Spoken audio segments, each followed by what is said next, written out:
Teman-teman yang mau mudik, saya doakan semoga perjalanannya lancar ya. Karena sebentar lagi ini kan mau lebaran. Pas biasanya mudik paling rawan itu antara tanggal 19 sampai tanggal 21 ya. Karena kemungkinan banyak orang yang bondong-bondong mudik karena di hari itu di tanggal tersebut sudah mulai cuti bersama. Nah, biasanya ini yang saya mau informasikan itu masalah mengenai tips ketika mau Anda mudik ya teman-teman.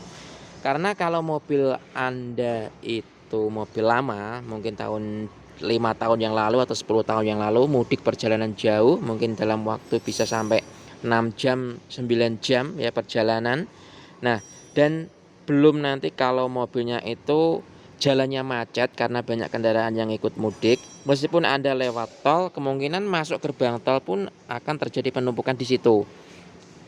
Dan yang perlu Anda waspadai karena mobil Anda ini kondisinya jalannya macet, tidak jalan, otomatis mesin masih hidup dan conditioner AC-nya itu juga akan tetap hidup. Nah, itu yang saya takutkan nanti mobil Anda ini terjadi temperatur panas ya. Kalau temperatur panas bisa cara dengan mematikan AC. Pertama ya, teman-teman ya. Sehingga nanti beban engine itu tidak terlalu berat sehingga temperatur pasti akan turun itu.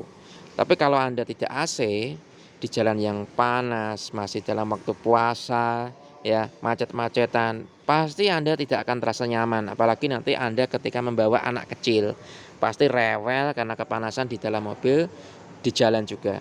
Nah, untuk itu sebelum Anda melakukan perjalanan jarak jauh, yang perlu Anda lakukan itu adalah pemeriksaan dari air radiatornya agar tidak terjadi nanti sistem pendingin yang bermasalah di mobil.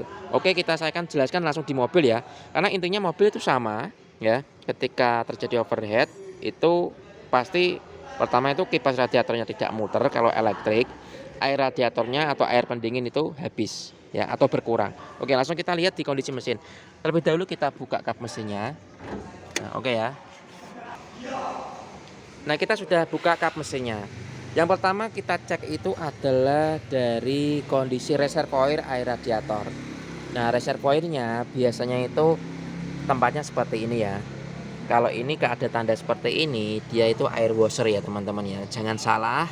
Nah, kalau ada seperti ini tuh tandanya ini air washer. Air washer itu air yang dapat ini kipas kaca untuk membersihkan kaca dari kotoran jika diaktifkan. Nah, reservoirnya tuh seperti ini. Biasanya nanti di sini ada bagian sini low dan full. Nah, jika nanti airnya itu Anda habis, kita lihat sini ya. Ini masih. Nah, kondisinya masih ini di antara full dan low ya teman-teman ya. Jadi masih kondisi aman. Jadi ketika airnya itu ada di garis low paling bawah, ini L, F ya, low dan full. Di paling bawah itu Anda segera isi ya, diposisikan pas garis full. Dan ketika Anda pakai tiap hari kok selalu berkurang, kemudian Anda isi lagi besoknya berkurang, itu menandakan ada rembesan atau kebocoran air radiator. Segera periksa mobil Anda, itu apakah memang kebocoran itu dari selang seperti ini, klem-klemnya yang kurang kencang ya, atau dari radiatornya sendiri ini ada rembesan atau bocoran, atau bisa dari water pump yang ada di bagian fan belt sini ya teman-teman ya. Kita bisa cek waktu mobil itu kondisi diam seperti ini. Kita lihat kondisi bawah. Nah, seperti ini. Jika ada tetesan air, itu menandakan bahwa ada kebocoran air radiator ya. Nah, posisinya ini di mana? Misalkan ada di bagian sebelah kiri ya, sini ya teman-teman ya. Kita urutkan ke atas. Kita lihat di sini. Nah, kalau ada di bagian sini menandakan bahwa kemungkinan adalah dari water pumpnya yang bocor. Tapi kalau ada bagian lantai bagian depan, kemungkinan dari radiatornya itu sendiri atau dari bagian selang seperti ini yang jadi rembes. Itu ya. Jadi ketika mobil Anda mengalami air radiatornya itu sering habis, segera periksa ke bengkel langganan Anda sebelum Anda melakukan mudik biar nanti tidak kehabisan air di jalan, takutnya nanti malah mesin Anda overheat.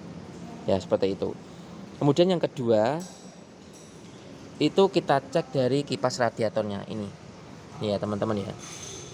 Kalau mobil seperti ini, kipasnya kan elektrik ya. Kalau mobil tahun 10 tahun yang lalu, mundur ke belakang, itu bisa jadi motornya ini sudah mulai arengnya atau brasnya itu sudah mulai aus.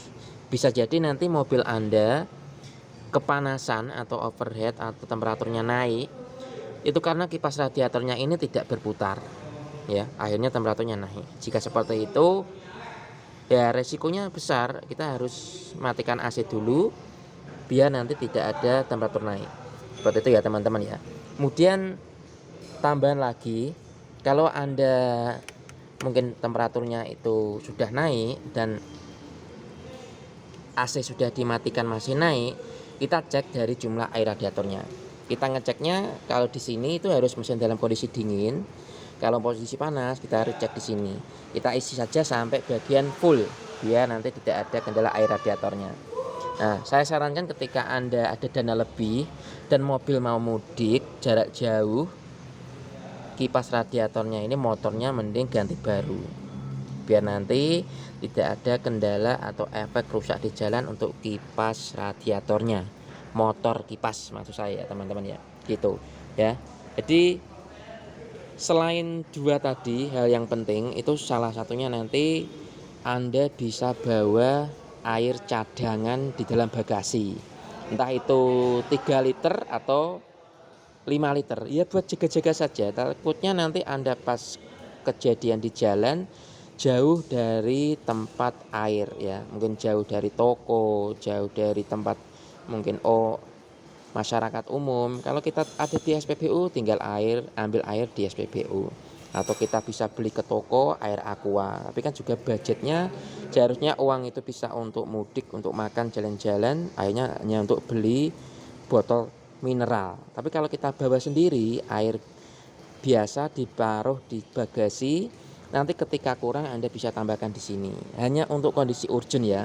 Misalkan nanti mobil Anda itu terjadi kebocoran mendadak, misalnya nih terkena kerikil yang terlempar mengenai radiator, seperti itu. Jadi itu yang dapat saya sampaikan kali ini. Semoga teman-teman dapat